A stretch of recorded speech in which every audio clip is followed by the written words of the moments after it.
National Electrical Code Section 680.26c requires all lighting fixtures within 1.5 meters or 5 feet of the water's edge to be supplied by a Class A GFCI protected circuit.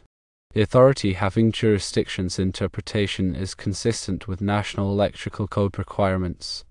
Your pool panel is fed from a 40-amp GFCI breaker, which provides protection for the entire pool circuit, including the pool filter, jet pump, and lighting. The authority having jurisdiction is requiring that the pool light be fed from a separate GFCI breaker.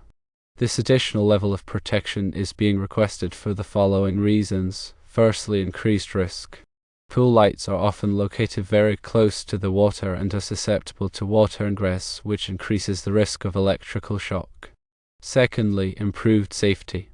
A dedicated GFCI for the pool light ensures that any electrical fault in the light fixture will be promptly detected and the circuit will be de-energized, preventing injury.